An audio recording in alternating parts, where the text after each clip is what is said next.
The world was ending in fire and light. Naruto Uzumaki stood at the precipice of eternity, his golden hair whipping around him like serpents of flame, his blue eyes, so brilliantly, achingly blue, reflecting the devastation of the battlefield below. The Valley of the End had become something worse than a graveyard. It had become a monument to futility, to the endless cycle of hatred that neither of them had managed to break, despite everything. Despite everything. Sasuke was there, his Rinnegan blazing with power as dark as midnight, his form flickering between dimensions as he unleashed one final jutsu, a technique that would unmake reality itself if given the chance. The curse mark on his neck pulsed with ancient malevolence. Kagaya's influence still clung to him, wrapping around his consciousness like chains of shadow. Naruto's body was broken.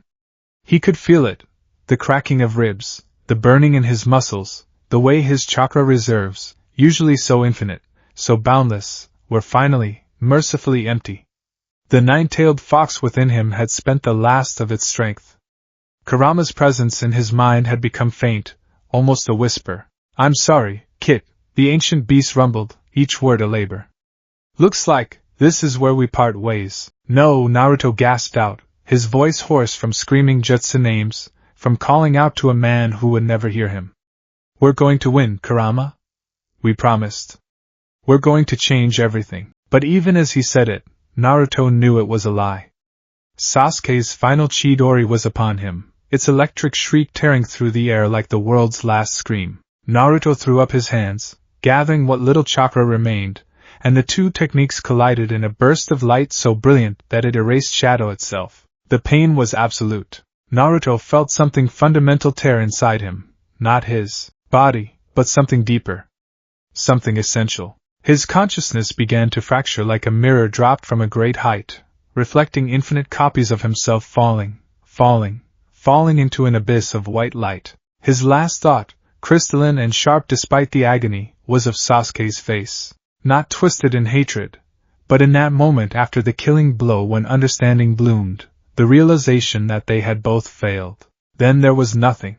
The sensation of rebirth was not gentle. Consciousness returned in fragments, scattered and confused. There was pain, but a different kind of pain, the kind that came from lungs expanding with their first breath, from muscles learning to move, from a body so small and fragile it seemed impossible that it could contain a mind. There was darkness. Then light. A woman's face hung above, and Naruto's infant eyes, struggling to focus, caught sight of something that made his newly formed mind stutter in confusion. Obsidian black eyes, ringed with the faintest hint of a pattern. An Uchiha. But that couldn't be right. The woman was beautiful, kind-faced, with gentle features and dark hair that fell in waves past her shoulders. Her eyes held love so fierce and pure that it broke something in the fragmented consciousness trying to make sense of this new reality. She was speaking, her voice a melody of warmth, words he could almost understand but not quite. Something about being beautiful. Something about being precious. "Look, Fugaku," the woman said, tilting her head to show the small bundle in her arms to someone beyond Naruto's limited field of vision. "Look at our son. Have you ever seen anything more perfect?" The name struck something in Naruto's awakening mind. Fugaku. Uchiha Fugaku. The name carried weight, context that shouldn't exist in an infant brain. Historical significance. Gravity. Danger. Another face appeared, this one hard and angular, with a structure that spoke of authority and stern discipline. The father. The clan leader. Uchiha Fugaku's dark eyes examined the infant with an intensity that made Naruto's tiny body tense involuntarily. "Unusual," Fugaku said, his voice a deep rumble. "His chakra signature is..." He paused, his eyes narrowing. "Extremely potent. For an infant. Is that bad?" The woman, the mother, sounded worried. "No." Fugaku's stern expression didn't soften, but his hand reached out, and his finger brushed against the infant's impossibly small palm. "It is unprecedented. He will be strong." The baby's hand grasped reflexively, and Naruto became aware of something else, the weight of being alive. Of being real. Of being here, in a body that wasn't broken, in a world that wasn't ending. It couldn't be real. It had to be real. The infant, Naruto reminded himself with a feeling like stepping off a cliff, was drifting towards sleep, his new consciousness too fragile to maintain awareness for long. In those moments before the darkness took him again, Naruto felt the echoes of memory trying to surface. Kakashi's covered face. Sakura's green eyes. Sasuke's eternal hatred. Kurama's tired warmth. Were those real? Or were they dreams? Or were these moments the dreams, and he was still lying in the Valley of the End, his consciousness playing tricks as death claimed him? The exhaustion was too great. He surrendered to sleep, and in that darkness, the fragmented Naruto that had been reborn drifted in the space between lives. The first true day of consciousness was overwhelming. Naruto awakened to the sound of rain, a steady, rhythmic pattering against wooden shutters. His infant eyes could focus now, just barely, enough to see the shadows cast by the drops on the ceiling of his room. The world was still too large, too loud, too much. Every sensation felt amplified. He could hear the beating of his own heart, the soft rush of his breathing, and underneath it all, something else, a chakra signature so immense and ancient that even in his infantile state, it made him want to cry out. Kurama was still there. The realization hit Naruto like a kunai to the chest. The nine-tailed fox's presence in his mind was distant, muted, as though separated by thick walls of glass, but undeniably present. He could feel the beast's consciousness stirring in the depths of the seal that bound him. Kit! The voice was confused, distant, as if Kurama himself was only half awake. What, where? Naruto tried to form words, to respond, but his infant body refused to cooperate. All that emerged was a helpless whimper. In frustration, he began to cry. Within moments the woman was there, his mother, he understood instinctively, her face immediately concerned as she swept him into her arms. She whispered soft words that his reborn consciousness could almost understand, rocking him gently, her heartbeat becoming the rhythm that steadied his own. Sure, little one, Mikoto cooed, and the name surfaced in Naruto's mind without knowing how he knew it. Uchiha Mikoto. His mother. It's all right. Mother is here. Over Mikoto's shoulder, framed in the doorway, was another figure. A boy, perhaps 4 years old, with the same dark Uchiha eyes, the same gravity that seemed to run through the clan like an inheritance. Sasuke. His brother. Or not his brother. Sasuke wasn't his brother in the life Naruto remembered. But here, in this strange new existence, they shared blood. The boy's expression was unreadable, as it always was, but there was something in his eyes, a flicker of curiosity, perhaps, or the first stirring of a sibling bond that might develop over time. Naruto's crying gradually subsided as his mother's warmth and presence worked their magic. But in the quiet that followed, his mind was a storm. Reincarnation. It was the only explanation. Somehow, impossibly, his soul, or his consciousness, or some essential part of Naruto Uzumaki, had been reborn into the body of an Uchiha child. The questions piled up like snow in winter. How? Why? When? The Sage of Six Paths was dead. Naruto had helped ensure that. There was no one with the power to manipulate reincarnation on this scale, unless. The thought was dangerous, fragmented, and Naruto filed it away to consider when his mind was more developed, when he could think in more than fragments and impressions. For now, there was only the warmth of his mother's arms and the strange, impossible reality that he was alive. Days passed, or perhaps weeks.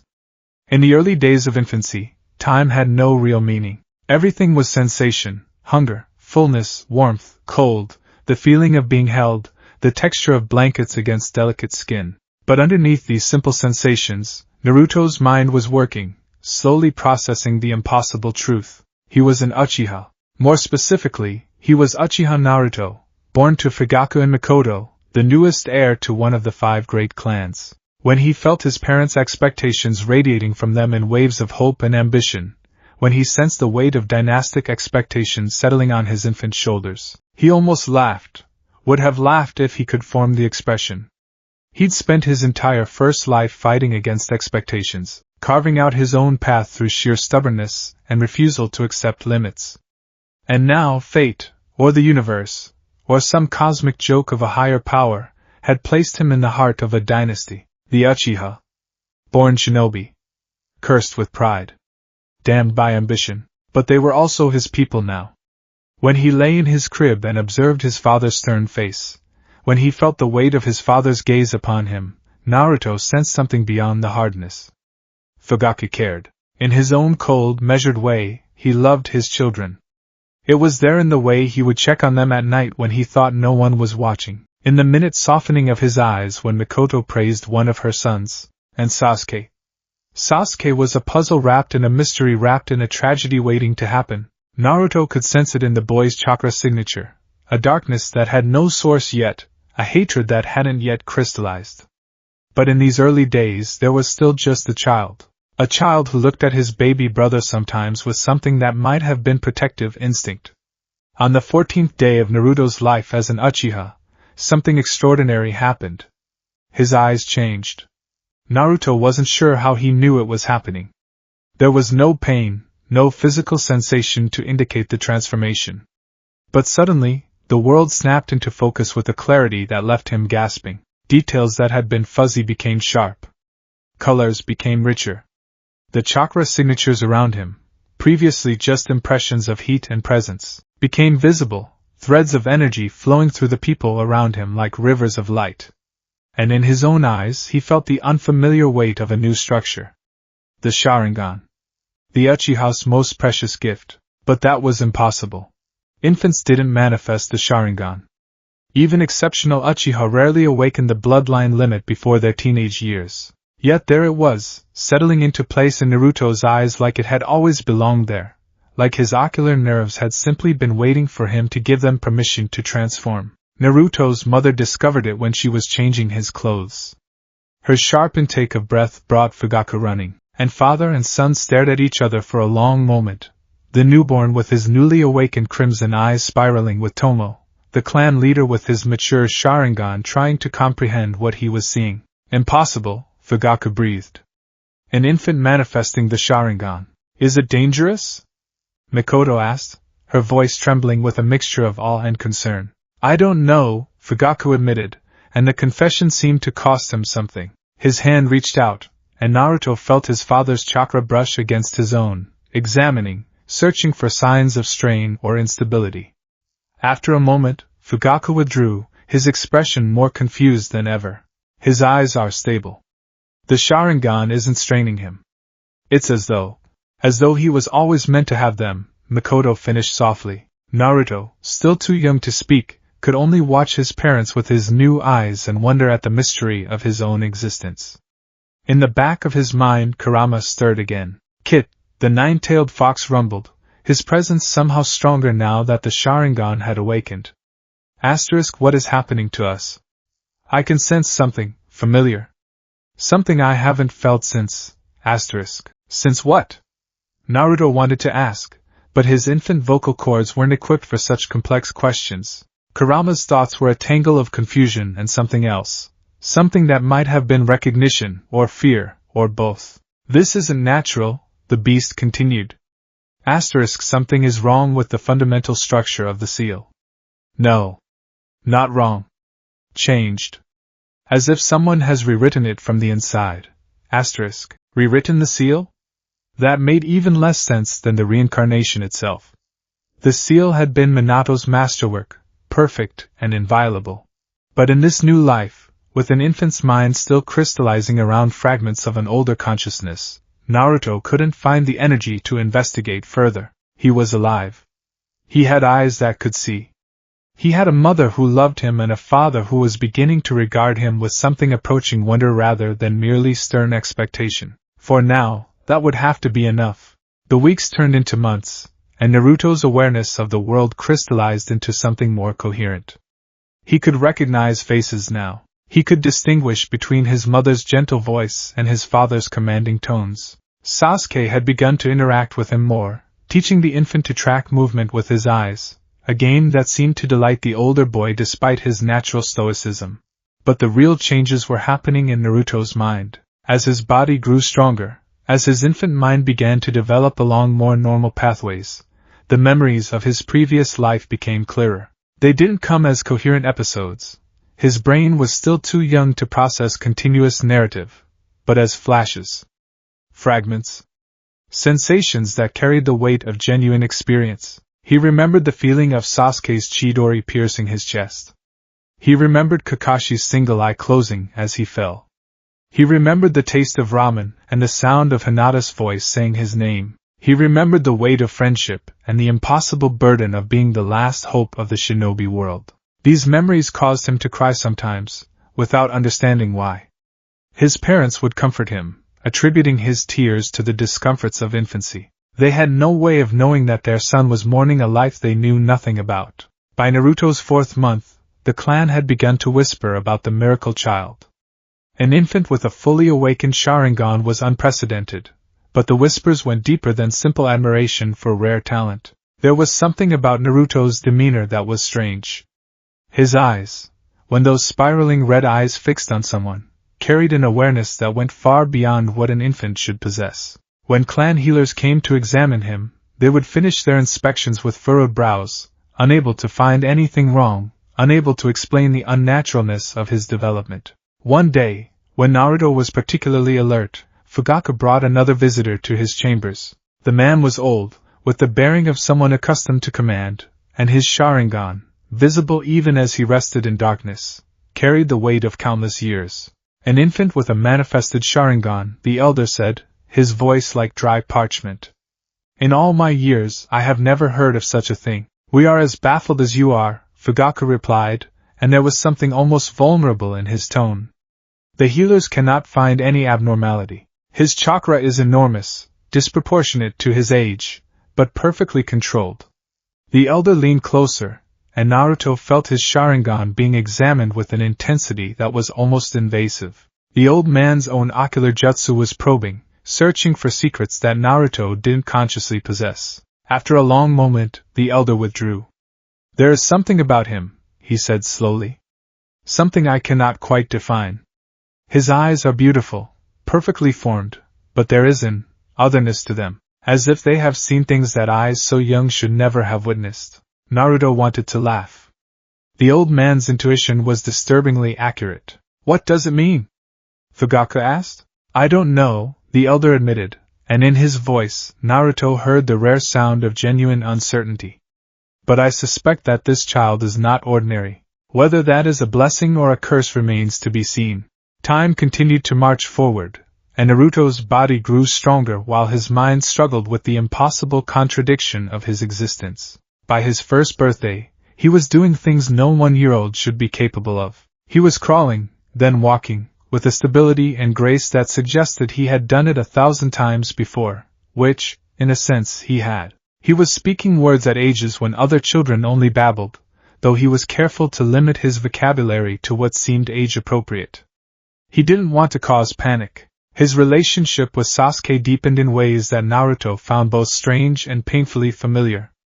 The older boy seemed drawn to him, treating him with a protectiveness that bordered on obsessive. Naruto wondered sometimes if Sasuke's young mind could sense something in him, some echo of the bond they had shared in a previous lifetime. One afternoon, when Naruto was particularly tired, a rarity in his usually alert state, he accidentally used a small jutsu. Nothing dangerous, just a minor acceleration of his reflexes when he stumbled during a walk. But it was enough to catch Fugaku's attention. His father watched him closely after that, with an expression that mingled concern with something else. Something that might have been fear. That night, Naruto overheard his parents talking in hushed tones outside his room. It's not natural, Makoto was saying, her voice tight with worry. What if the clan becomes suspicious? What if they think he's been cursed? They already know there's something unusual about him, Fugaku replied grimly. Hiding it at this point would be foolish. No, we must monitor his development carefully, ensure he doesn't manifest anything that would suggest outside interference. And if he does, then we tell them the truth. That our son is blessed with a rare gift. Naruto drifted off to sleep after that, his mind churning with questions that he couldn't quite articulate. Was he blessed or cursed?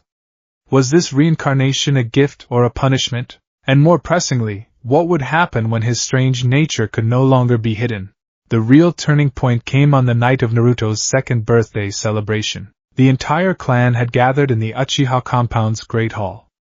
It was a celebration of the rare talent that had been born into their family. a manifestation of clan pride that seemed to fill every corner of the space. Naruto sat in his mother's lap, watching the festivities with his two aware eyes, accepting congratulations and gifts from relatives who treated him with a mixture of reverence and caution. As night fell and the celebration reached its peak, there was a disturbance. Shinobi burst through the compound's gates, not attackers, but messengers, their faces grave and urgent. Fugaku rose immediately, his shinobi instincts overriding celebration, and Naruto watched as the reunion clan leader conferred with the newcomers in low, urgent tones. The messenger's words drifted to him, a discovery at the Eastern Pass.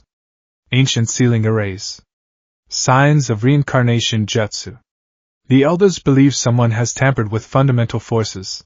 Reincarnation jutsu. The words hit Naruto like a physical blow. His infant mind struggled to comprehend, to make connections, but suddenly the pieces began to fit together. Someone had done this. Someone had engineered his rebirth. But who? And more importantly, why? In that moment of revelation, something in Naruto's seals shifted. The chakra of the nine-tailed fox flared, suddenly aware, suddenly terrified, suddenly reaching toward Naruto's consciousness like a drowning man reaching for rope. Kit, Kurama's roar echoed through every neural pathway Naruto possessed. It was him.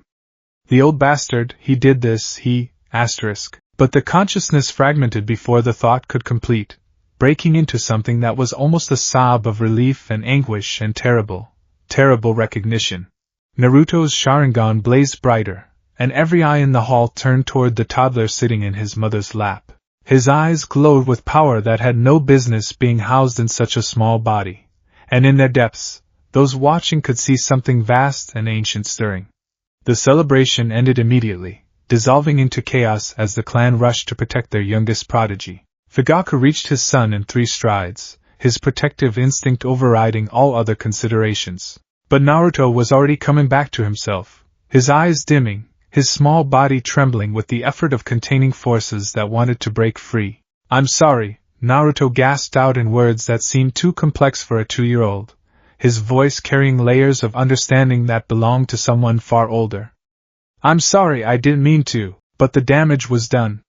The mystery of Naruto's existence had just become infinitely more complicated. In that moment, as his father held him close and his mother's worried face hovered above his own, as the entire Uchiha clan stared in a mixture of awe and concern, Naruto understood the full magnitude of what had happened to him. He wasn't just reborn. He was a walking, breathing paradox. A soul from another lifetime given a new body. A 9-tailed fox's chakra suddenly forced to exist in a structure it was never meant to occupy.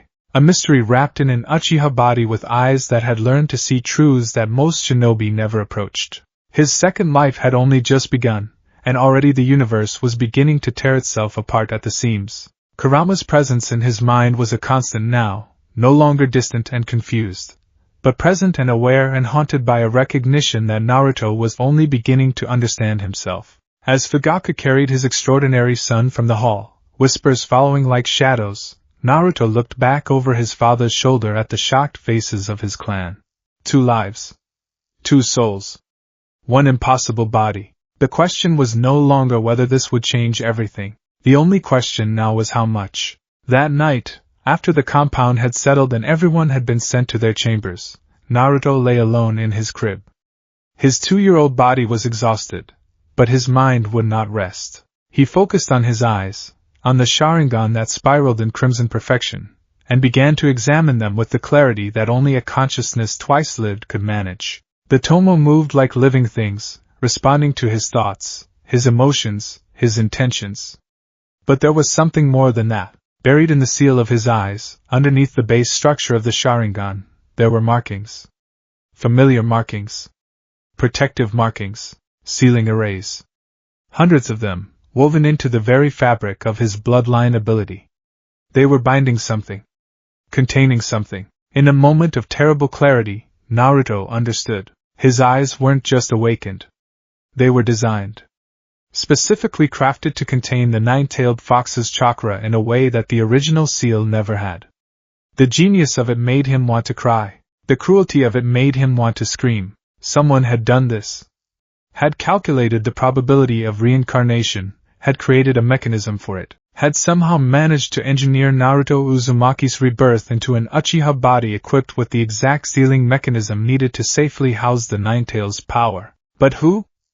And as Naruto lay there in the darkness, his crimson eyes glowing softly in the night, he realized that there was one more terrible truth that he hadn't quite admitted to himself. He felt no anger at his reincarnation. No matter how impossible it was, no matter how many rules of nature and causality it violated, some deep part of him, the part that had been Naruto Uzumaki, the part that had always believed in miracles and second chances, was grateful. He had been given a second life.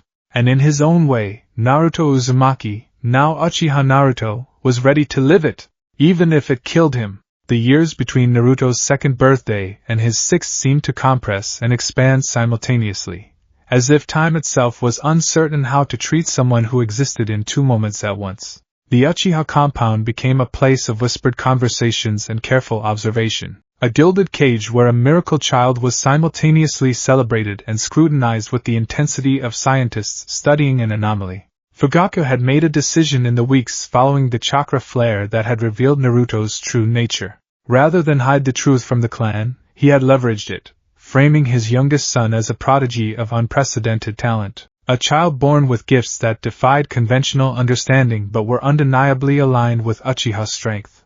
The clan, accustomed to viewing bloodline prowess as the highest form of excellence, had largely accepted this narrative. It was easier than questioning the fundamental nature of reality. It was safer than contemplating forces beyond their comprehension. But privately, Fugaku watched his youngest son with an intensity that bordered on obsession. On a warm afternoon in spring, when Naruto was exactly 4 years and 3 months old, his father took him to the clan's private training ground. It was a place of stone and shadow, where generations of Uchiha had honed their craft, where the very air seemed to vibrate with the accumulated power of countless jutsu. Today, Fugaku announced, his voice carrying that particular tone that meant he was in his role as clan leader, "You begin formal training." Naruto stood at the edge of the training ground, looking up at his father with eyes that glowed softly crimson even in daylight. At 4 years old, he was small, delicate in a way that seemed impossible given the raw power that radiated from him. His dark hair was messy. He had a habit of running his hands through it when he was thinking, a gesture that Fugaku had never seen in any other Uchiha, and his expression carried a mixture of eagerness and caution that suggested he understood far more about what was being asked of him than any child his age should. "What kind of training?" Naruto asked, his voice clear and articulate.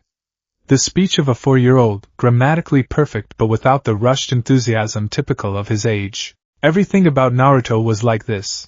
Perfectly age-appropriate on the surface, underlaid with something ancient and weary. "Taijutsu fundamentals," Fugaku replied. "The foundation of all shinobi combat." Come. What followed was extraordinary in ways that Fugaku documented mentally with every move.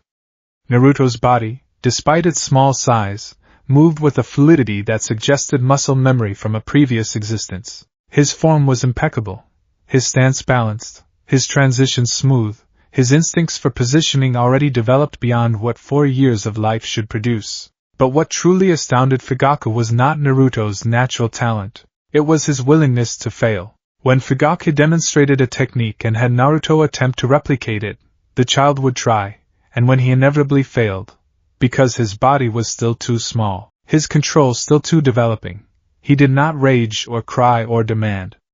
Instead, he would observe himself with clinical detachment, identify the problem, and attempt to correct it. "My weight distribution is off," Naruto muttered, his small brow furrowed in concentration. "I'm trying to force power through my legs, but my center of gravity is too high. I need to." Here. He shifted slightly, and the next attempt was marginally better. "But my arms aren't strong enough yet to follow through. I'll need to build upper body strength before this technique is viable." Fugaku, listening to his 4-year-old son analyze his own physical limitations with mathematical precision, felt something uncomfortable settle in his chest.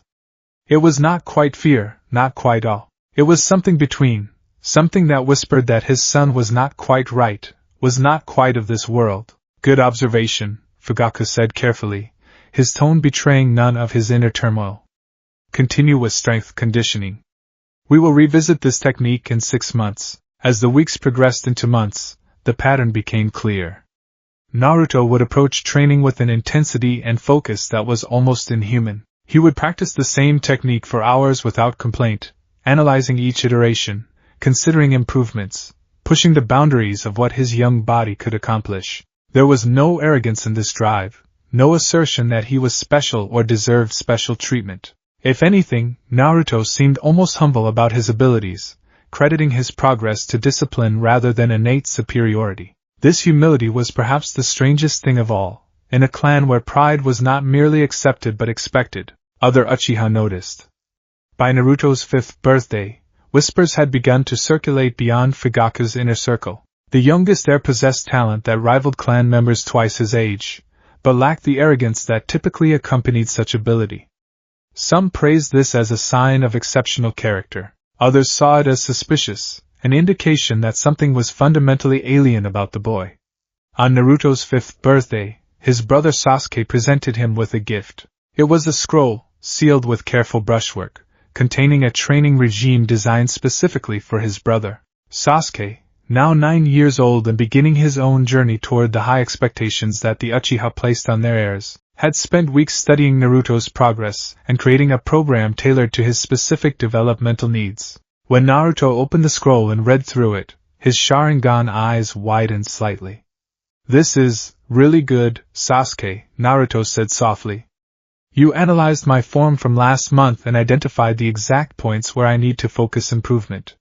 "How did you? You left yourself open during the kata practice," Sasuke interrupted, his voice carrying the superiority of an older brother but also something else, something that might have been protectiveness. "Your footwork wasn't secure.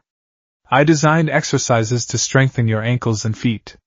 You'll need better balance for advanced techniques." Naruto looked at his older brother for a long moment, something unreadable flickering across his face. In that gaze, it was possible to see the weight of their connection, the inexplicable pull that bound them despite the gap in their ages and the fact that they had just met in this lifetime. "Thank you," Naruto said finally. "I'll start right away." And he did. Every night, after the formal training with Fugaku, Naruto would spend hours working through Sasuke's program, methodically strengthening the weak points his brother had identified. Sasuke would sometimes watch from the shadows of the compound's training grounds, his expression unreadable, his presence a silent endorsement of the work his younger brother was undertaking. It was Mikoto who first voiced the observation that many in the clan were thinking but afraid to speak aloud. "He's not like us," she said to her husband one evening, watching Naruto through the window of the main residence. Their youngest son was sitting in the garden, practicing hand seals with the precision of someone who had done it thousands of times before. His power, yes. His talent, obviously. But his nature. "Fugaku, our son is kind in a way that Uchiha are never kind. It's not weakness, you can see he's the opposite of weak. But it's strange. It's as if he doesn't understand the pride that's supposed to come with his bloodline." Fugaku, sitting on the cushion beside his wife, said nothing for a long moment. His eyes, still sharp despite his middle age, tracked every movement their youngest son made. When he finally spoke, his voice was careful, measured. "Perhaps that is not a weakness," he said quietly. "Perhaps that is his strength. The clan has always been driven by pride, by the need to prove our superiority. It has made us great, but it has also made us fragile. We break when our pride is challenged. But a prodigy without arrogance." He trailed off, leaving the thought unfinished. What Fugaku didn't voice, what he could barely articulate even to himself, was this: a prodigy without arrogance could become something the clan had never produced before. Not a greatest warrior driven by the need to prove himself superior, but a greatest warrior driven by something else entirely. Something that might be far more dangerous, or far more transcendent, depending on how it manifested. If there was a moment that crystallized the fundamental contradiction of Naruto's existence, it came during his first encounter with genuine danger. He was 5 years and 7 months old when one of the clan's training missions went awry. A group of younger Uchiha, including Sasuke, had been taken on a supervised expedition to a location where wild animals were known to frequent. The exercise was meant to teach practical hunting skills and the application of jutsu in unpredictable situations. What no one had anticipated was the appearance of a rogue shinobi, a man with the mark of the Sound Village upon his chest, clearly desperate and looking for an easy target. He had emerged from the forest with malicious intent, kunai in hand, clearly targeting the youngest and smallest of the Uchiha to take as leverage. The supervising jounin had been distracted, checking the perimeter. The rogue was fast, but Naruto was faster. His Sharingan had caught the movement before anyone else had even registered danger. His body, responding to training that he had undergone not once but in the scattered memories of a previous lifetime, had moved. He placed himself between Sasuke and the attacker, and when the kunai came toward him, he caught it. His small hand, impossibly strong, held the blade with absolute certainty. The rogue's eyes widened in shock, clearly not expecting such ferocity from a child. But he was older, stronger, and driven by the desperation of survival. He moved to follow through with a second technique, a punch designed to push the child backward and create an opening. It was a mistake. Naruto, moving with the fluid grace of someone who had trained in combat for years beyond his current lifespan, pivoted. His small body rotated in a way that defied the typical physics of his age, using the rogue's own momentum against him. The man flew backward, slamming into a tree hard enough to crack the bark. When he tried to rise, Sasuke was there, 9-year-old Sasuke, with his own awakening Sharingan, with years of training already behind him. The rogue realized in that moment that he had miscalculated badly. He was outnumbered by enemy shinobi, with a supervising jounin rapidly approaching, and he was injured. He fled, disappearing back into the forest with the speed of trained ninja. The aftermath was a blur of activity. The supervising jounin rushed over, checking the young Uchiha for injuries. Sasuke, characteristically, declared that he was unharmed and had the situation under control. But it was Naruto who drew the attention. The jounin stared at the 5-year-old child with an expression that mingled disbelief with something approaching horror. "You stopped a trained shinobi," the jounin said slowly, his voice hollow. "You, a child not yet old enough to attend the academy, stopped a rogue and defended your brother. How is that possible?" Naruto's eyes, still glowing with the adrenaline of combat, met the jounin's gaze. When he spoke, his voice was small but steady. "I was trained well," he said simply.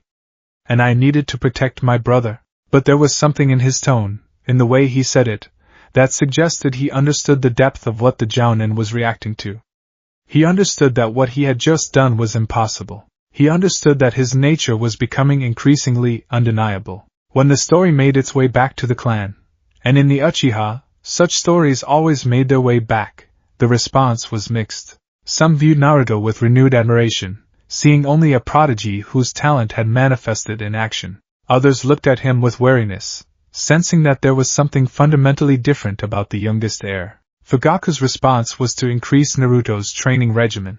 By the time Naruto reached 6 years old, the contradiction that defined him had crystallized into something almost visible. To the casual observer, he was a child, small, still developing, still prone to the occasional tiredness or moment of being overwhelmed by stimulation. He would sometimes seek comfort in his mother's lap when the weight of the day became too much, and once or twice Fugaku had found him weeping in the garden, tears running down his face for reasons that the child himself couldn't articulate. But in the same moments where he was vulnerable and small, Naruto would manifest ability that belonged to someone far older. His Sharingan had begun to evolve, showing hints of advanced patterns that most Uchiha didn't achieve until their teens. His tactical thinking was precise and cold in a way that was almost unsettling in one so young.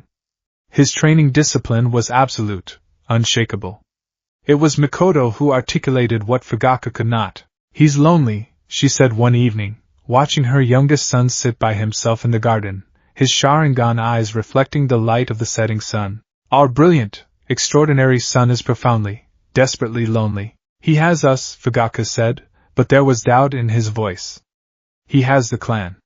He has Sasuke." "He has none of those things," Mikoto replied quietly. "Not really. He is too old for children, too young for adults. His mind spans the gap between, but his heart can't find purchase in either. Look at him, Fugaku. Look at our son and tell me that you don't see someone trapped between two worlds." And when Fugaku looked, truly looked, he saw it. He saw the weariness in those ancient eyes set in a child's face. He saw the weight of knowledge that shouldn't exist in someone so young. He saw someone who had lived a full life and been forced to begin again, to do all the learning and growing that he had already done, all while maintaining the secret of what he truly was. That night, Fugaku did something unprecedented. He sat with Naruto in the garden and said nothing. He simply sat beside his youngest son, two Uchiha under the stars, one in his middle age and one in the beginning of his childhood, and let the silence speak for itself. After a time, Naruto reached out and took his father's hand. "I'm trying," Naruto whispered, his voice small and fragile and ancient all at once. "I'm trying to be what you need me to be. What the clan needs. But it's hard, father. It's so hard." Fugaku's hand tightened around his son's small fingers. "I know," he said simply. "I know that it is." The revelation that would change everything came in Naruto's 6th year, during an encounter that was supposed to be routine. The Uchiha had been preparing for a clan gathering, a semi-formal assembly where the most talented members of the younger generation would display their skills and be evaluated for advancement to the next tier of training. It was tradition, a way of maintaining standards and identifying exceptional individuals who might be pushed toward leadership roles. Naruto was not supposed to participate. At 6 years old, he was still young for such formal displays, but Fugaku, in a moment that might have been pride or might have been strategy, decided to have Naruto demonstrate his current abilities for the clan's consideration. When the day came, Naruto was placed in the training circle with 3 other young Uchiha, all of them between 7 and 9 years old, all of them talented in their own right, all of them entirely unprepared for what they were about to face. The exhibition was supposed to be non-lethal, controlled, a demonstration of technique and control. But control, as anyone who had ever faced a prodigy could attest, was always subjective. Naruto moved through the match with a grace that seemed almost choreographed. He didn't overwhelm his opponents with raw power. Instead, he played with them, demonstrating superior positioning, superior timing, superior understanding of how the human body could be manipulated through proper application of force. He could have ended the match in seconds. Instead, he spun it out, showing every member of the watching clan exactly how thoroughly he understood combat. What was most striking was not the skill, it was the absence of anger in it. Every other Uchiha who fought, young or old, brought some element of passion to their combat. Pride, competitiveness, the desire to prove superiority. These emotions fueled their jutsu, gave their techniques an edge of genuine intent. But Naruto fought as if performing a complex mathematics problem. His movements were calculated, efficient, almost clinical in their precision, and when the match ended, when all 3 of his opponents had been systematically defeated and placed in positions where they could not continue, Naruto helped each of them to their feet. He offered words of encouragement, suggestions for improvement, compliments on their techniques. The watching clan fell silent. It was wrong. Everything about it was wrong in ways that they couldn't quite articulate, but which made the older Uchiha deeply uncomfortable. A prodigy was supposed to be driven by pride, by the need to demonstrate superiority. A prodigy was supposed to take pleasure in winning, to glory in dominance. Naruto seemed to feel none of these things. When Sasuke approached his younger brother after the match, his 9-year-old face was troubled. "Why did you hold back?" Sasuke asked. It was not an accusation, but a genuine question, asked by someone trying to understand something beyond his comprehension. "Because," Naruto replied quietly, "they were doing their best, and I didn't need to hurt them to win. That's all that matters, isn't it? Finding the solution that requires the least harm?" Sasuke stared at his brother for a long moment. "That's not how the Uchiha think," he said finally. "I know," Naruto replied. "But maybe it should be how we think." And in that moment, as he watched his younger brother, this contradiction of a child who was somehow also far older, speak words that were fundamentally opposed to everything the clan held dear, Sasuke felt something shift in his understanding of the world. Their youngest brother was not just different, he was other. In a way that might, eventually, force the Uchiha to confront fundamental truths about power, about pride, about the nature of strength itself. That night, the clan leadership called a private meeting. Fugaku attended, as did the eldest members of the clan, those who remembered the old ways and who held the most influence over tradition and practice. They gathered in the formal assembly hall, and the discussion that followed was conducted in low, careful tones. "The boy is a prodigy," one of the elders acknowledged. "No one disputes that. His talent is extraordinary, almost certainly unprecedented in our clan's recent history. But he is not Uchiha," another elder said bluntly. "Not in spirit. His power is ours, but his nature is fundamentally alien. He demonstrates strength without pride, skill without competitiveness, power without the desire to dominate. These are not Uchiha virtues. Perhaps," Fugaku said carefully, "we should question whether these are virtues at all, or merely habits we have confused with necessity." The challenge hung in the air. To suggest that the fundamental Uchiha character might need questioning was treasonous in ways that went beyond mere political opposition. It was to suggest that generations of pride had been misguided, that the very essence of their clan's identity required reevaluation. "The child is young," Fugaku continued, his voice steady. "His nature may yet develop along more traditional lines, but I propose that we allow him to grow without forcing him to fit into a mold that seems fundamentally incompatible with his core being. The Uchiha are strong enough to accommodate one member whose strength takes a different form." There was debate, of course. There was always debate. But in the end, Fugaku's position held. Naruto would be allowed to continue his development without explicit pressure to conform to traditional Uchiha expectations, at least, not formally. The reality of clan culture was more subtle and more insidious than explicit pressure. Every look from an elder, every comparison to Sasuke, every moment where Naruto's gentle approach to power was met with quiet disapproval, served to reinforce what the clan truly expected. But there was something else, too. In the weeks and months following the clan gathering, Naruto began to be approached by members who felt drawn to something in him that they couldn't quite name. They were the weakest of the clan, the ones who had never quite fit the mold of Uchiha pride. They saw in their youngest member's example a possibility, the idea that strength might be expressed differently than they had been taught.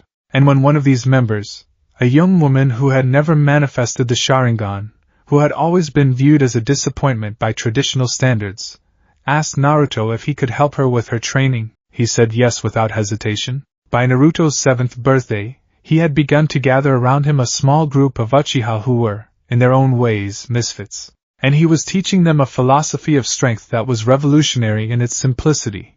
That power was a tool, not a statement, and that the mark of true mastery was not dominance but understanding. As his 7th year dawned, Naruto stood in his room in the Uchiha compound, looking out over the rooftops of the clan's territory. His Sharingan eyes gleamed softly in the darkness, and his mind was a kaleidoscope of contradiction. He was 7 years old and 20+ years old, all at once.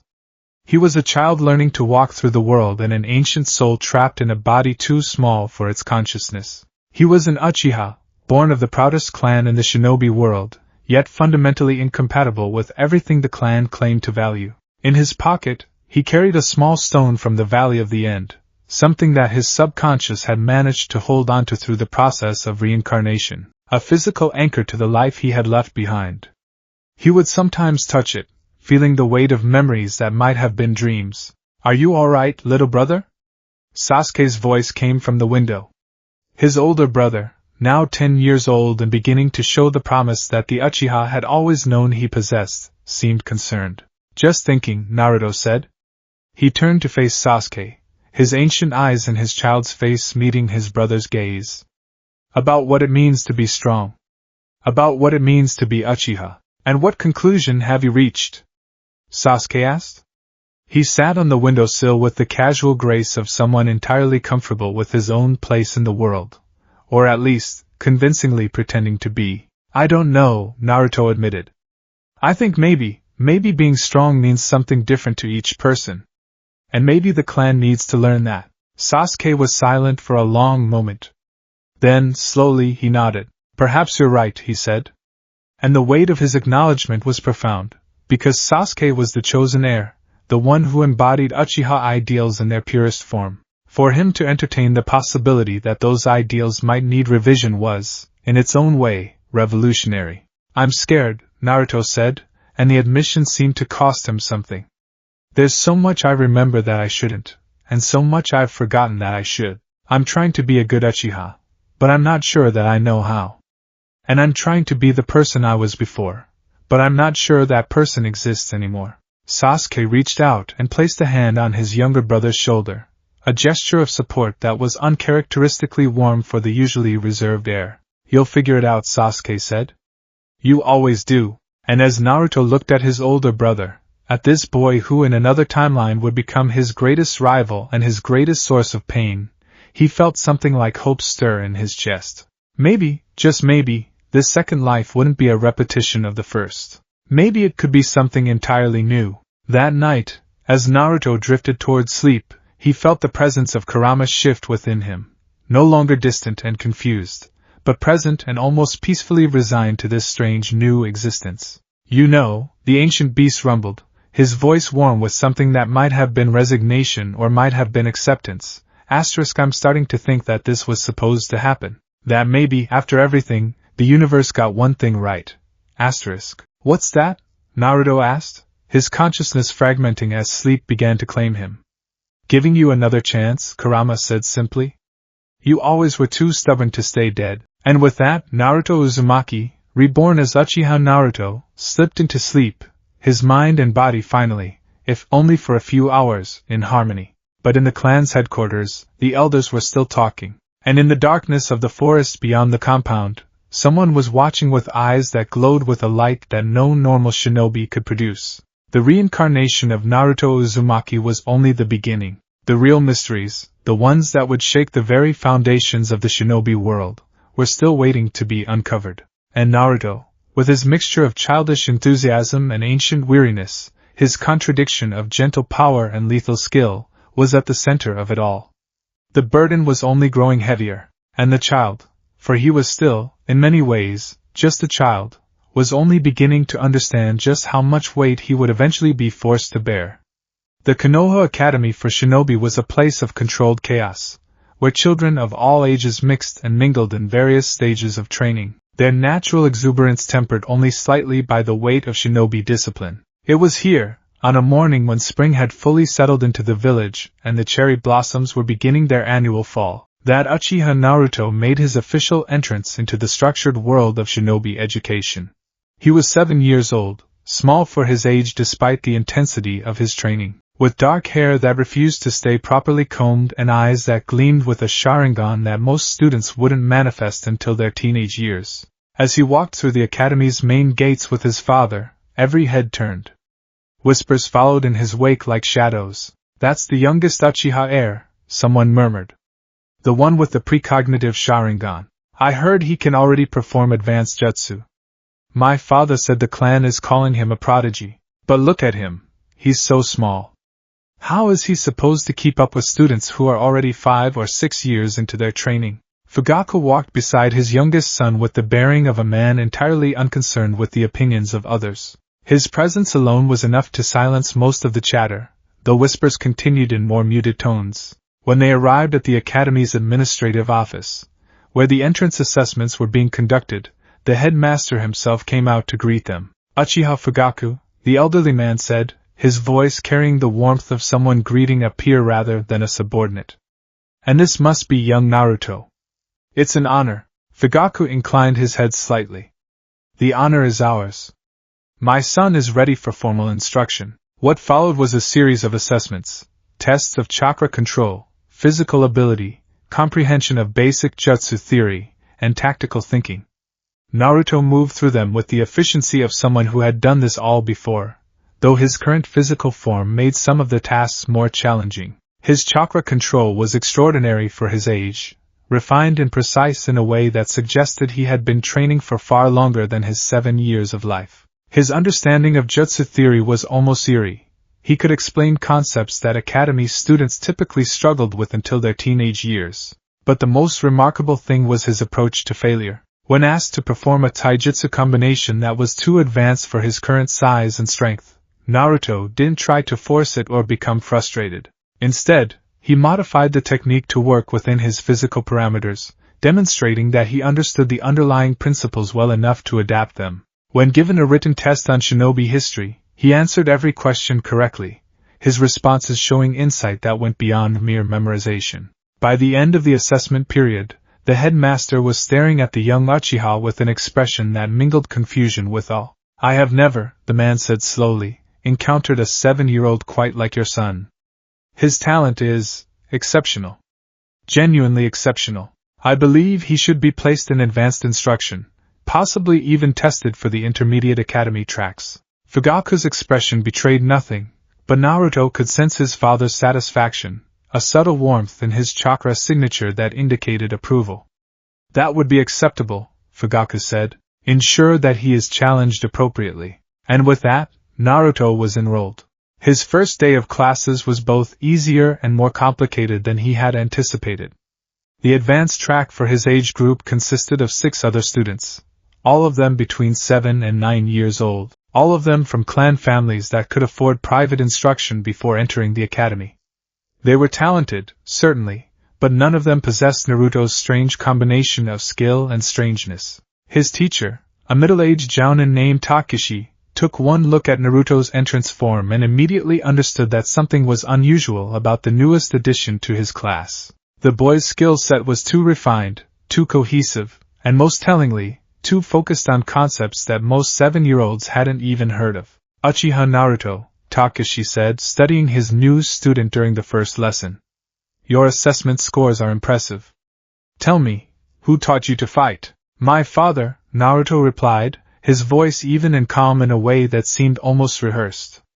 And my brother. And others. There was something in the pause before others that made Takeshi's experience narrow. He had taught shinobi for 20 years, and he knew the look of someone who was being deliberately vague. Young as Naruto was, the boy carried himself with the careful restraint of someone hiding something significant. Well, Takeshi said, deciding not to push the issue, your fundamentals are strong. We'll need to focus on filling in the gaps in your theoretical knowledge and ensuring that your jutsu development is proceeding at an age-appropriate pace. The last thing we want is for you to burn yourself out by advancing too quickly. The irony of this statement was not lost on Naruto, who had already lived an entire lifetime of advancement and subsequent ending. But he simply nodded and took his place with the other students. The days that followed established a pattern that would define his academy experience.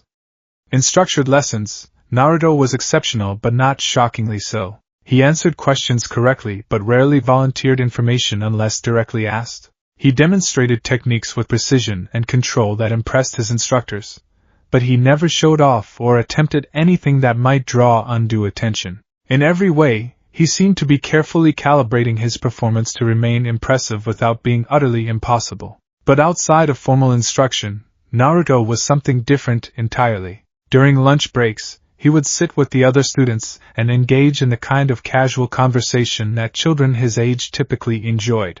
But his contributions to these conversations were strange. He would reference concepts that seemed far too advanced, or make casual comments that suggested knowledge he shouldn't possess. I think the Chunin exams are actually poorly designed, he said to one group, apropos of nothing. The practical component tests combat ability, but the written portion tests knowledge that most genin don't actually need. In a real conflict, you don't stop to calculate mathematical equations. You should test tactical awareness and decision-making instead. The other 7-year-olds stared at him blankly. One of them, a Hyuga girl named Hinata, asked quietly, Have you seen the Chunin exams? No, Naruto said, seeming to realize that he had said something odd. I just think about how things could be better. Sometimes. It was this constant, subtle strangeness that made Naruto fascinating rather than alienating to his peers. He wasn't arrogant like some of the other clan heirs. He wasn't cold and reserved like the typically stoic Uchiha. Instead, he was something in between, friendly and accessible but clearly carrying depths that children his age weren't equipped to fully understand. The closest he came to having a genuine friend during those early academy days was with a boy named Shikamaru, a member of the Nara clan whose natural intelligence matched Naruto's own, though expressed in a decidedly different way.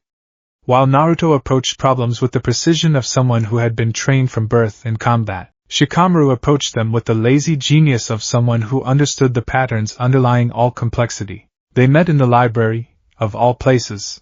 Naruto was researching something obscure, the ancient sealing practices of the Uzumaki clan, though he was careful to make it seem like casual curiosity.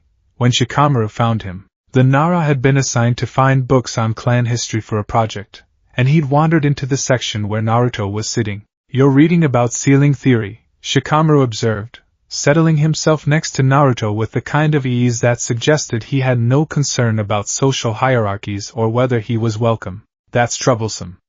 Most people don't even know that such a thing exists until they're teenagers."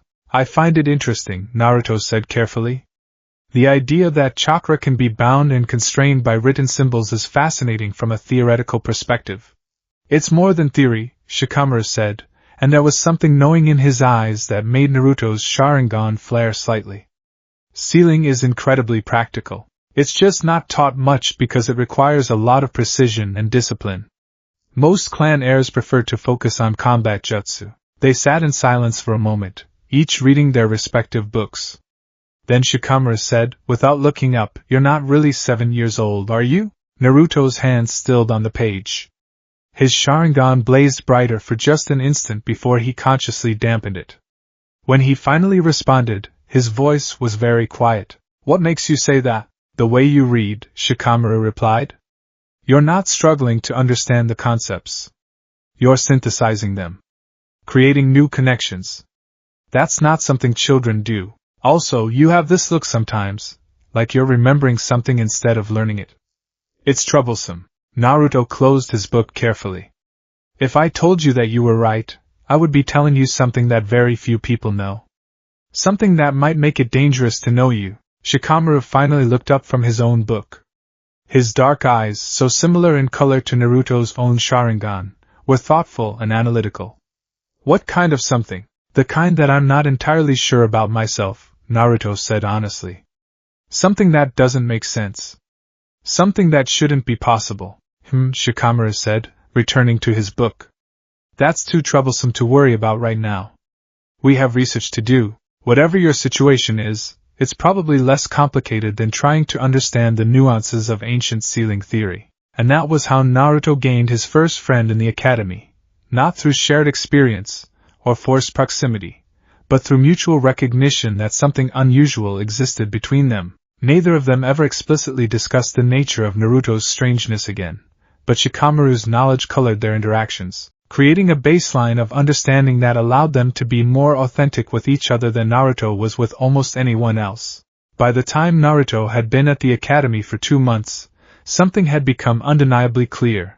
The traditional structure of academy instruction was not adequate for his particular form of genius. His theoretical knowledge was advanced enough that he was asking questions about concepts that his instructor was still struggling to fully comprehend. His physical training had reached a point where performing standard exercises was more about maintaining discipline than actually improving his abilities. His tactical thinking was so far ahead of his peers that during combat simulations, he was effectively fighting an entirely different battle than everyone else, one that existed several moves ahead of what they were executing. It was Kakashi who solved the problem. The legendary shinobi had been visiting the academy to conduct a seminar with some of the advanced instructors when he overheard a conversation about the unusual Uchiha prodigy who was somehow creating problems through sheer competence. Kakashi's interest was piqued. The Uchiha clan had produced many talented shinobi, but ones who caused concern through excellence were rare. He requested a meeting with the young prodigy, and when Naruto arrived at the training ground where Kakashi was waiting, the copy ninja was leaning against a tree with his characteristic pose of casual disinterest that belied the absolute attention he was paying to the 7-year-old approaching him.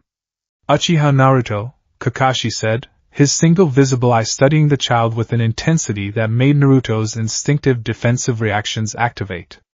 "I've heard some interesting things about you.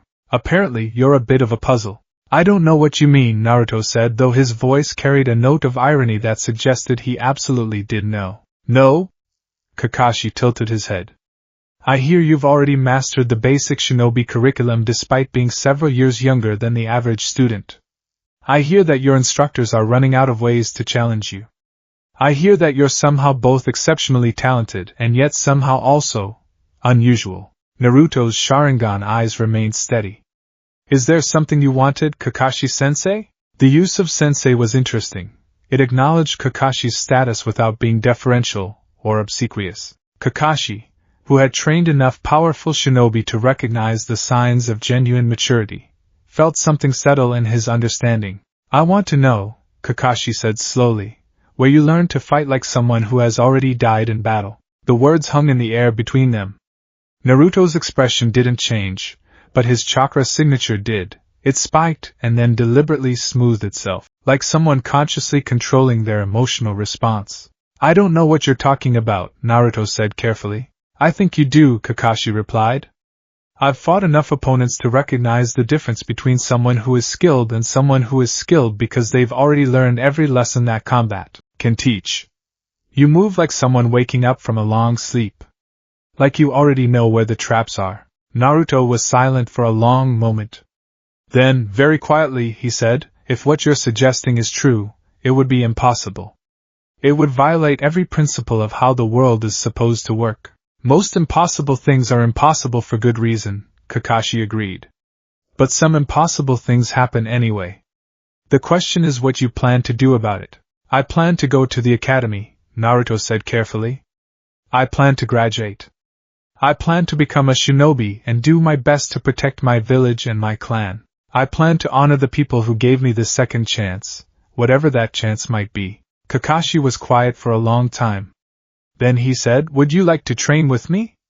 Privately, outside the academy structure? I can teach you things that the standard curriculum would never cover. Things that might help you understand what you are. Naruto looked at the copy ninja with those ancient Sharingan eyes and said, yes. I think I would like that very much. And so began an arrangement that would define much of Naruto's academy experience. Several times a week, he would meet with Kakashi for private training sessions. These sessions were unlike anything he experienced in the academy proper.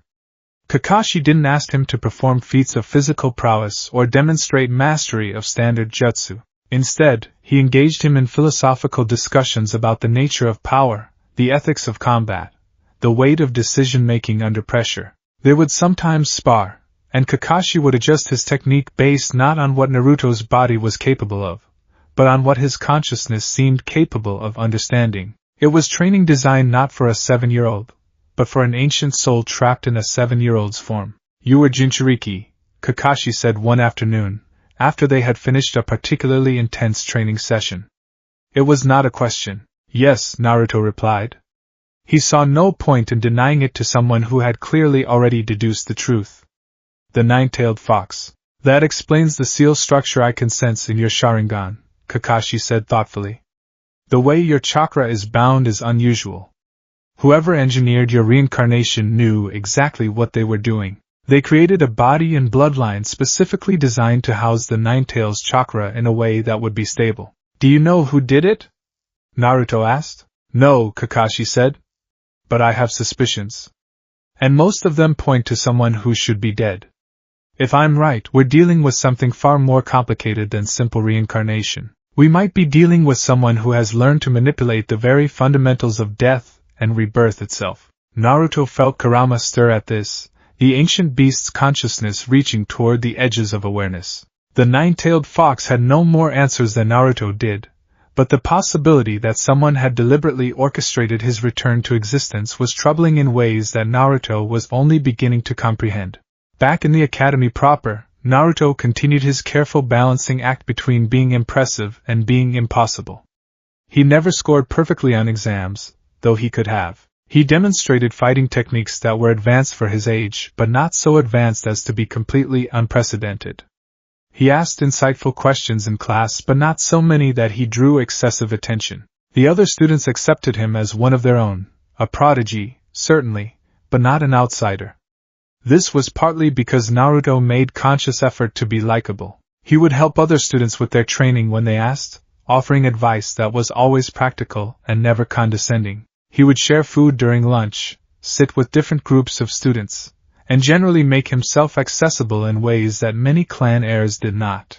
But it was his interaction with Sasuke that truly defined his place in the academy. His older brother had entered the academy 2 years prior and was now in the intermediate track, making him one of the most accomplished students his age. Sasuke embodied the Uchiha ideal in ways that Naruto could never quite manage. He was proud without being arrogant, talented without needing validation, powerful in a way that seemed effortless. The dynamic between the brothers was unusual and attracted attention. In public, Sasuke maintained the appropriate distance that his age and position would suggest, treating his younger brother with mild indifference that was typical of older siblings. But in the brief moments when they saw each other outside of formal settings, something else happened. Sasuke would watch Naruto with an expression of thoughtful curiosity, as if he was trying to solve a puzzle that existed just beyond his comprehension. One afternoon, when Naruto was walking home from the academy alone, Sasuke appeared beside him with the kind of sudden presence that suggested he had deliberately positioned himself to intercept his younger brother. "The teachers are talking about you," Sasuke said without preamble. "Oh?" Naruto kept his voice neutral. "They say you're the most talented student they've seen in years. But they also say something is wrong with how you approach power. That you seem to be holding back." "Why?" Naruto considered the question for a moment. "Because," he said slowly, "holding back is safer. For me and for everyone around me." "That's not an answer," Sasuke said, his voice carrying a note of frustration. "That's an evasion." "You're right," Naruto admitted. "I'm trying to be something that I'm not. I'm trying to be a normal Uchiha heir, and the effort is significant." Sasuke was quiet for several steps. Then he said, "I know you're not normal. I've known for a while. I think maybe I've always known, on some level. There's something about you that feels old." "Old?" Naruto repeated. "Ancient," Sasuke clarified. "Like you've lived longer than your body suggests. Like you're remembering things instead of learning them." Naruto felt his Sharingan pulse slightly. "If that were true, what would you want me to do about it?" "Stop hiding," Sasuke said bluntly. "Whatever you are, whatever you know, the clan is strong enough to handle it. And I'm strong enough to help you carry it." There was an intensity in his older brother's voice that suggested absolute sincerity.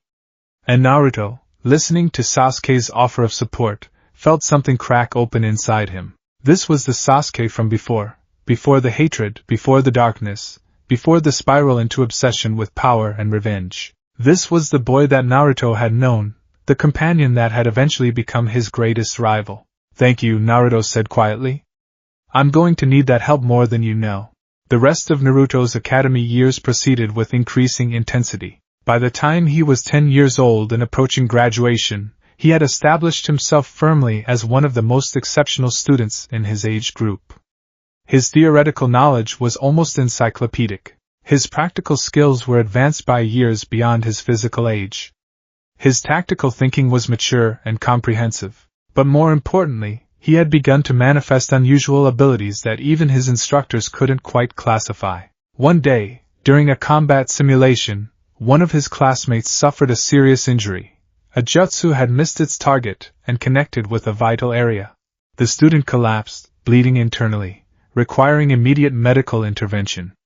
Naruto, watching from the sideline, felt something shift in his consciousness. The nine-tailed fox's healing ability, bound within him, reached toward the injured student. Before any adult could respond, Naruto had crossed the distance between them and placed his hands on the student's wound. Chakra flowed from him, a familiar warmth that carried the nine-tails' healing power. The injury began to stabilize, the bleeding slowing, the worst of the damage repairing itself.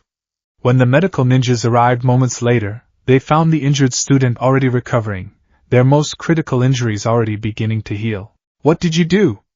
the lead medic asked, staring at Naruto with a mixture of awe and concern. "I healed them," Naruto said simply.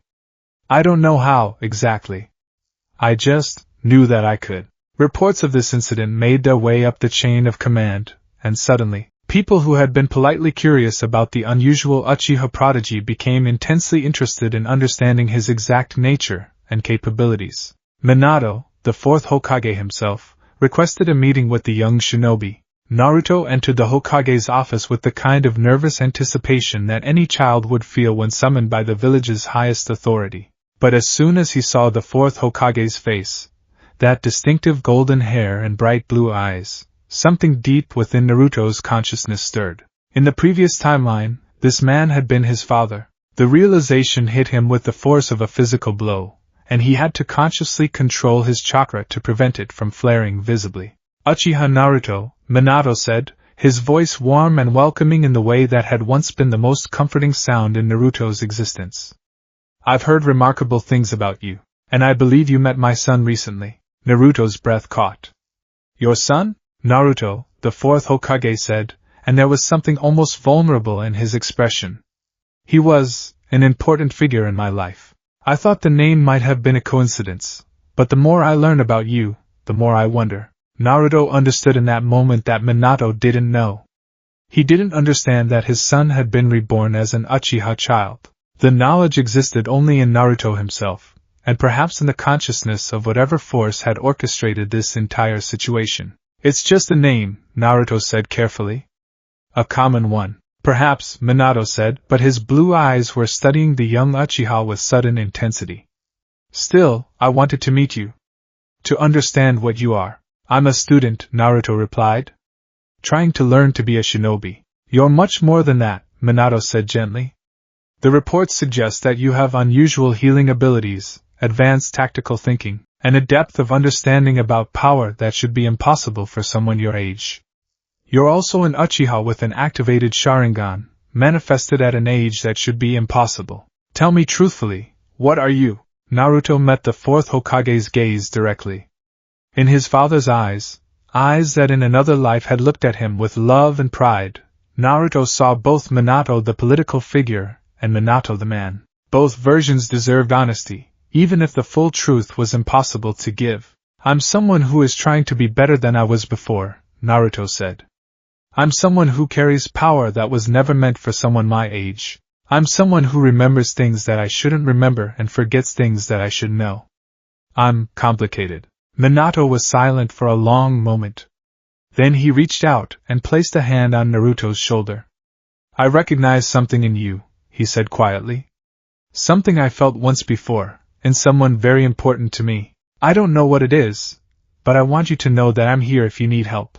And as Naruto stood there, receiving comfort from his biological father who had no idea of the connection between them, he felt the weight of his dual existence crystallize into something almost unbearable.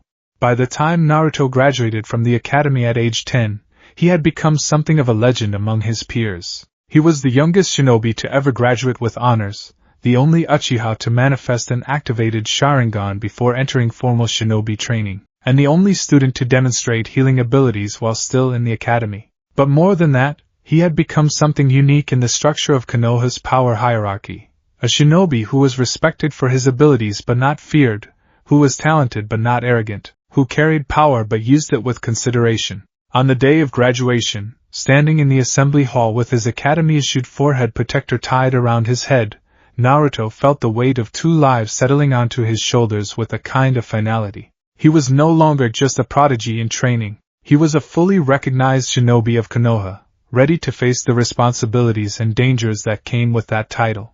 That evening, as Naruto walked home through the village with his forehead protector gleaming in the setting sun, he didn't notice the figure watching him from the shadows of the rooftops. The watcher was old, with a scarred face and eyes that had seen more than their share of conflict. They watched Naruto with an intensity that suggested profound interest and perhaps something approaching concern. When the watcher finally moved away, disappearing into the shadows of the village, they left behind only a whispered conversation that echoed in the empty air. The child manifests exactly as predicted, the first voice said, old, measured, careful. The reincarnation is stable, a second voice replied. The seal is holding. The 9 tails is contained. Everything proceeds according to plan. But there is a problem, the first voice said. The child is developing consciousness faster than the models suggested. He is beginning to question. To seek answers. If he discovers the truth too early, then we adjust, the second voice said with grim certainty. The 5 Kage summit is approaching.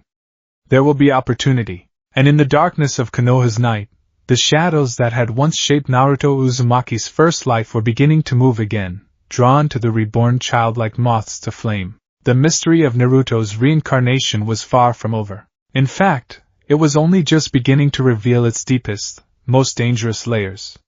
The assignment of genin teams was conducted with the kind of bureaucratic precision that seemed designed to cause maximum chaos among the newly graduated shinobi. Naruto stood in the academy's main classroom alongside 43 other fresh graduates, all of them wearing their new forehead protectors with varying degrees of pride and anxiety. waiting to discover which Jonin would be their guide and which teammates would shape their journey from student to true shinobi. Team 7, the academy instructor announced, consulting his carefully prepared list, will consist of Uchiha Naruto, Haruno Sakura, and Inuzuka Kiba. Your Jonin instructor is Kakashi Hatake. Naruto's Sharingan eyes didn't visibly react, but internally, something shifted.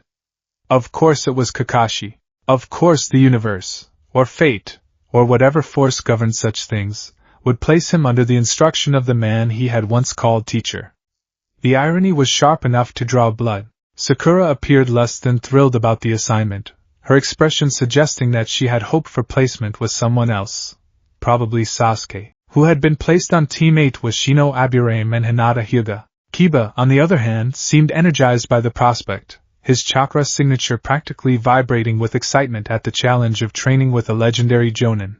After all the teams had been announced, the new graduates were dismissed to meet with their Jonin instructors at designated locations. Naruto made his way to the training ground where Kakashi had indicated they would gather, arriving first and finding the copy ninja already present, leaning against a post with his characteristic pose of lazy indifference. Naruto, Kakashi said, his single visible eye crinkling in what might have been amusement. Interesting that we ended up together again, isn't it? Very interesting, Naruto agreed, settling himself on the ground nearby. Did you request this assignment, or is it coincidence? Does it matter? Kakashi asked. Either way, you're stuck with me as your sensei. There are worse fates. They didn't have time to continue the conversation before Kiba arrived, accompanied by his Nikken companion Akamaru, his usual boisterous energy announcing his presence long before his physical form became visible. He skidded to a halt when he saw Kakashi, his eyes going wide. You're Kakashi Hatake, Kiba said, his voice carrying a mixture of awe and uncertainty. The copy ninja. The one who can use 1,000 jutsu, among other things, Kakashi said mildly. You must be Kiba Inuzuka. Welcome to Team 7. Sakura arrived next, slightly out of breath from running, her eyes immediately seeking Naruto as if to verify that the team assignment wasn't some kind of mistake. When she saw him sitting calmly beside Kakashi, her expression shifted to something approaching resignation. This is the team? She asked, though it wasn't really a question. This is the team, Kakashi confirmed. Now why don't we all introduce ourselves? I'll start. My name is Kakashi Hatake. I enjoy many things. I have no dislikes. As for my dreams, I don't really have any. It was the kind of non-answer that Naruto had learned to expect from his former teacher. Kakashi deliberately revealed nothing personal, couching his introduction in vagueness that made it technically true while revealing absolutely nothing of substance. Kiba went next, with typical Inuzuka enthusiasm, rattling off information about his clan, his dream of becoming a great shinobi, and his intense competitive drive. Sakura followed with a more measured introduction, mentioning her academic strength and her desire to become a competent kunoichi. When it was Naruto's turn, he paused for a moment, considering how much to reveal to his new teammates. My name is Uchiha Naruto, he said carefully. I come from a clan that values strength and mastery of jutsu. I have been training since I was young. As for my dreams, I think my main goal is to understand myself better. To learn who I'm supposed to be. It was an honest answer, though coded in ways that none of his teammates would likely comprehend. Sakura looked puzzled by the abstract nature of the statement, while Kiba seemed satisfied that his teammate had answered the question, even if the answer was vague. But Kakashi's single visible eye gleamed with recognition. He understood exactly what Naruto was saying. Well then, Kakashi said, standing up with the casual grace of someone who had moved through countless battles and dangers. Tomorrow, we begin proper training. For today, I want each of you to go home and reflect on why you've chosen to become shinobi.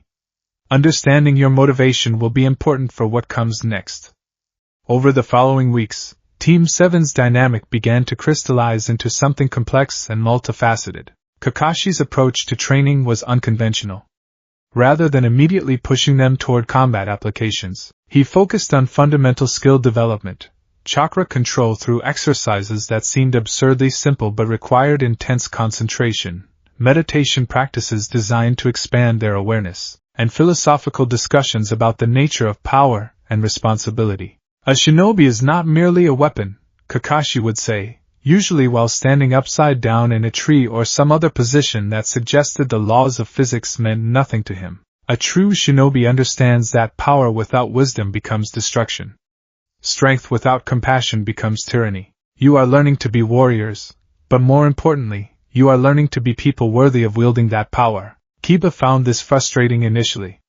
The Inuzuka clan valued direct training and concrete results, and Kakashi's philosophy-focused approach seemed like a waste of time. But slowly, Kiba began to understand that his understanding of his connection with Akamaru deepened through Kakashi's meditative practices, and his instinctual combat sense sharpened dramatically. Sakura, for her part, excelled at the theoretical components of Kakashi's training but struggled with the physical applications. Her chakra control was excellent, but her body hadn't developed the strength necessary to execute many techniques with proper form.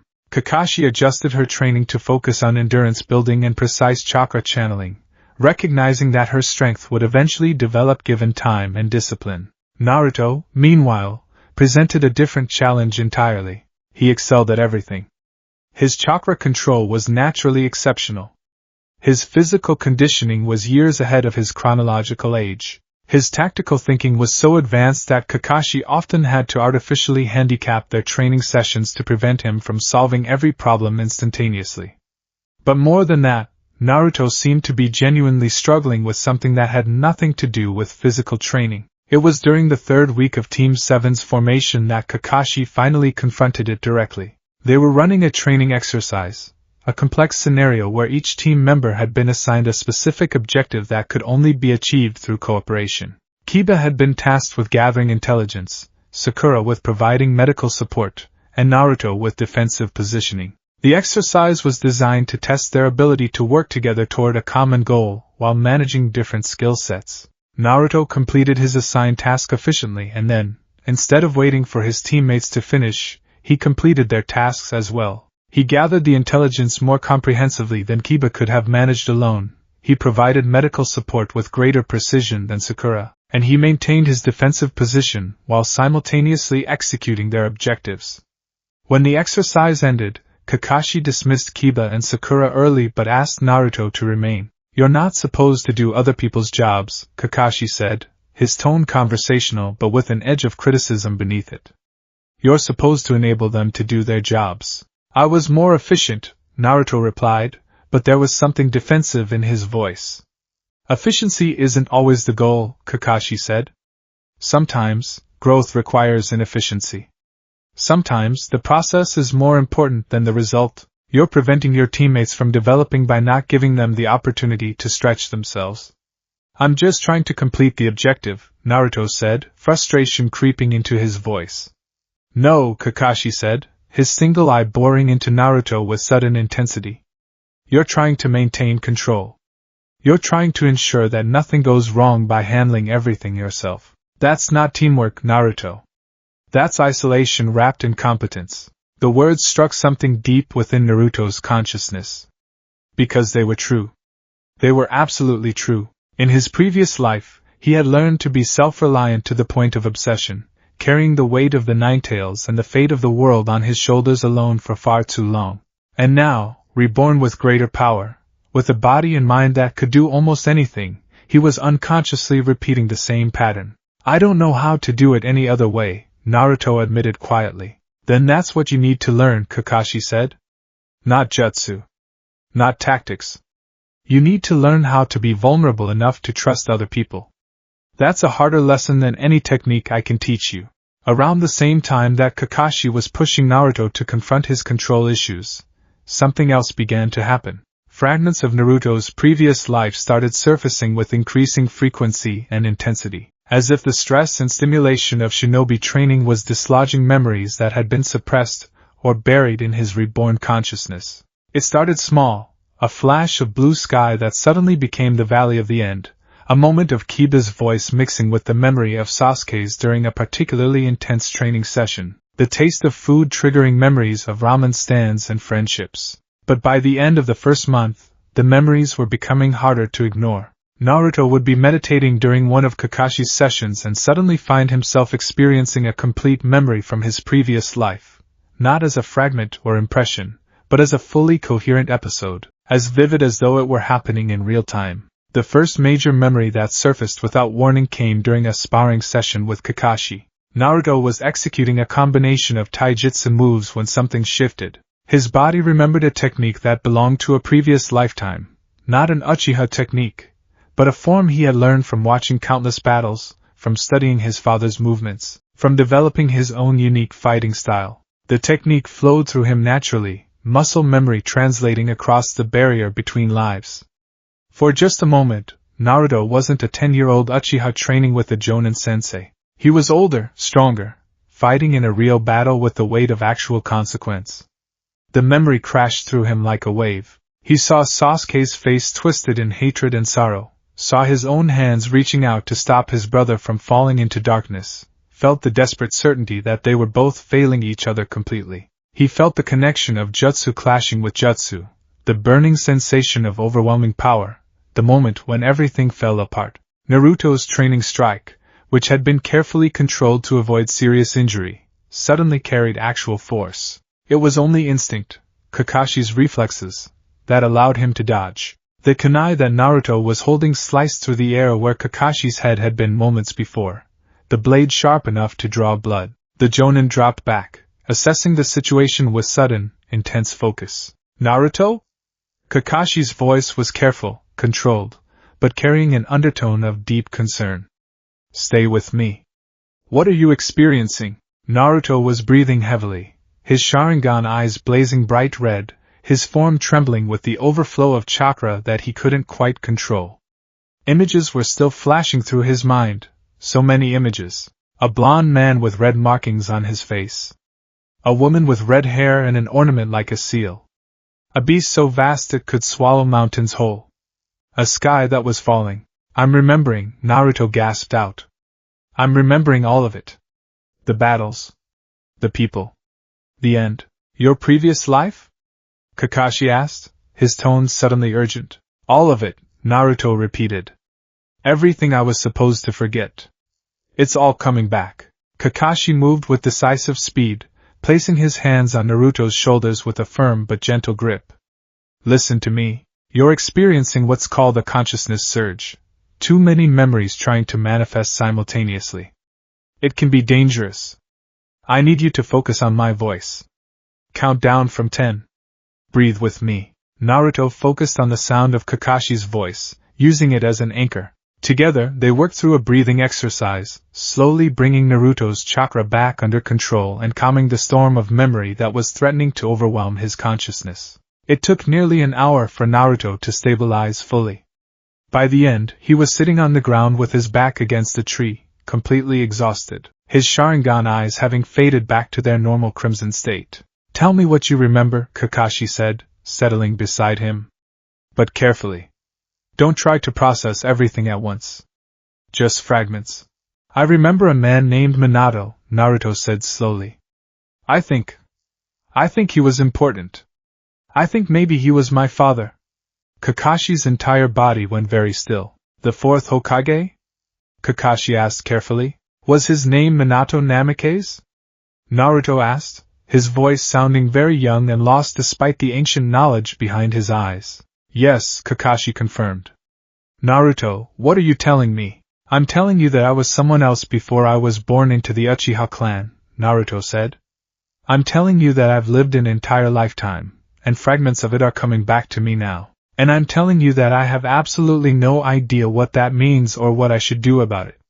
Kakashi was silent for a long time. Then he said, very carefully, we need to tell Minato about this. What? Naruto's eyes widened. No, that's not. He needs to know, Kakashi said with absolute certainty. If you are who I think you might be, if your soul somehow survived the Valley of the End and was reborn, then the fourth Hokage absolutely needs to know that. Not just for your sake, but for the safety of the entire village. Kakashi, you can't just tell the Hokage that his dead son has been reborn as an Uchiha, Naruto said, his voice rising in pitch. He'll think I'm insane. Everyone will think I'm insane. Then we present evidence, Kakashi said calmly. We document the memories. We show him knowledge that only Naruto Uzumaki would possess. We approach this systematically. And what if it doesn't go well? Naruto asked. What if the Hokage decides that I'm some kind of threat? What if the Uchiha clan gets wind of the truth and sees me as a liability? What if, then we deal with those consequences, Kakashi interrupted firmly. But we do it with honesty rather than deception. You've spent your entire academy experience carefully hiding what you are. It's time to stop hiding. It was an echo of what Sasuke had said to him months earlier. And Naruto found himself facing the same truth again, that continuing to hide would eventually become impossible, and that perhaps, finally accepting his nature was the only path forward. The meeting with Minato was arranged with deliberate discretion.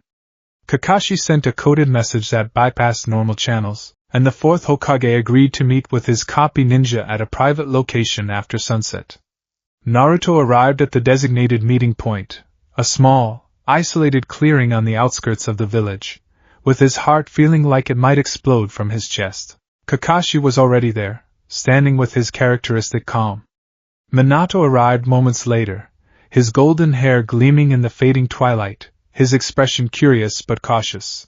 Kakashi, Minato said, his gaze moving from his jounin to the young Uchiha standing beside him. You said this was urgent. What's happened? Kakashi glanced at Naruto, giving him the opportunity to speak first. Naruto took a breath, gathered his thoughts, and began. Hokage, Naruto said, his voice steady despite the anxiety roiling through his chakra signature. My name is Uchiha Naruto.